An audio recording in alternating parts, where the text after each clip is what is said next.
Well, I actually have two thoughts. One, to continue the conversation about you guys in Transistor and our decision process and then experience switching over to you. It's related to what I was saying earlier about podcasts and podcast advertising being stuck in performance world, and people not appreciating what the true potential and power of this is. So much of the tech and the other hosts and other platforms out there are built for networks. And networks are built for audience scale and for direct response and for like heavy programmatic advertising. But that is not like, if you think about what the core elements and advantages and beautiful parts of the podcast medium is, it's not that. It's the opposite of that. It's the relationship between the hosts and the listeners. Yeah, totally. And so, like, as I look at like the podcasts that I admire out there, and I think the ones that are the most successful and that are the future of the industry are not the mass-produced network-driven shows. They're the Huberman Labs. They're the Tim Ferriss shows. They're Call Her Daddy's part of Spotify, but like it's those. It's the boutique.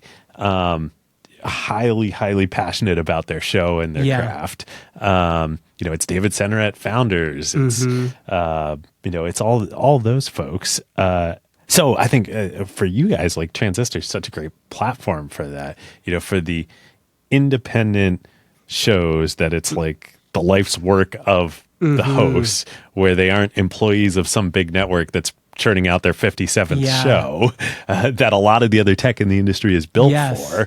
Like, I hope you guys are on the precipice of, having a lot of success. How do you think we could position ourselves for that? Is there positioning or a headline that comes to your mind that you'd think about? Ooh.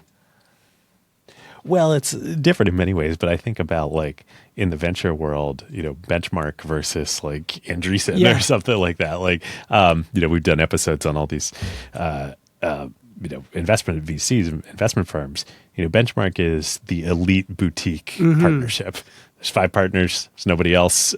They're all like, all of their investments, they're very high touch with the founders. They're on the board. They're like, they're like the Jerry Maguire of VCs.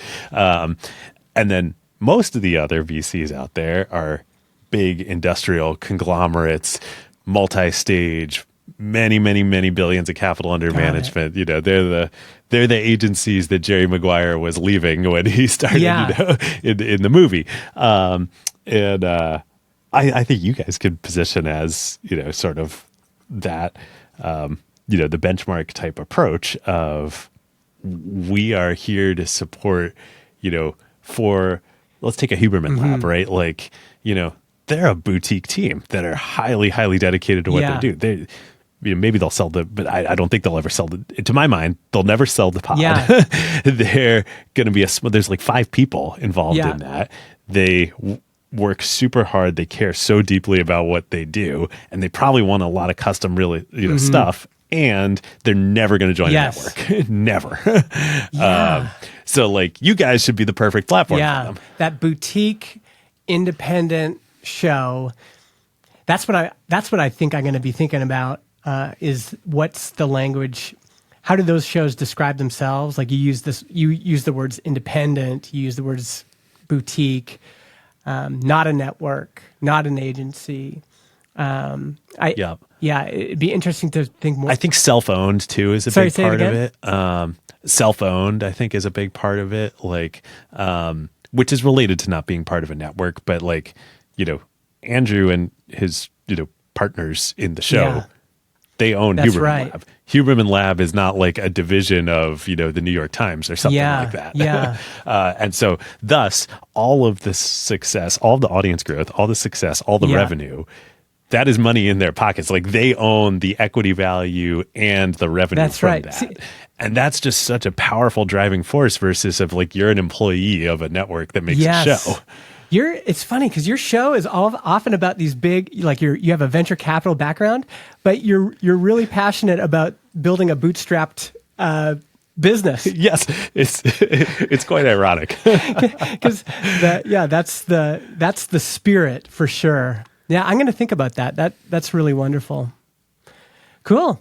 And I guess the other thing I'd say on that is that like the potential for that and for you guys is so big because it's, a few years ago, I think people thought in this industry of like, oh, it's going to be the Gimlets, it's going to be the New York Times, it's going to be all the NPR shows that are going to win. And like, no, they're losing. Like the Huberman Labs are winning. Yes. Like, they're going to be the biggest part of the industry. Yes.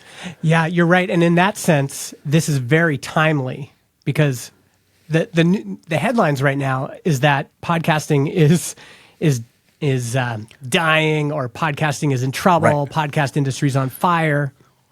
And, from our perspective, we've grown every year that Transistor's been in business since 2018. And we still see lots of people that want to start shows, but they're independent folks and they have lots of different motivations. But you're right in terms of like, it was like the whole world was betting on big networks, big shows. Yeah. And even you look at, Malcolm Gladwell. Malcolm Gladwell had a great show and then they turned it into a network. Like we're going to make this into something bigger. Yep. And you look at what's happening in YouTube and Mr. Beast is the biggest example of this, but Mr. Beast is the independent one show media company. And they just put everything behind that. That's all the wood behind the arrow is just for that. And not a network. Disney doesn't own it. There's no there's no investors in it. It's just an independent media brand. And the same thing is happening in podcasting for sure. I love this idea of the independent media brand. Like this is the year 2024 is the year of the independent media brand. That's cool.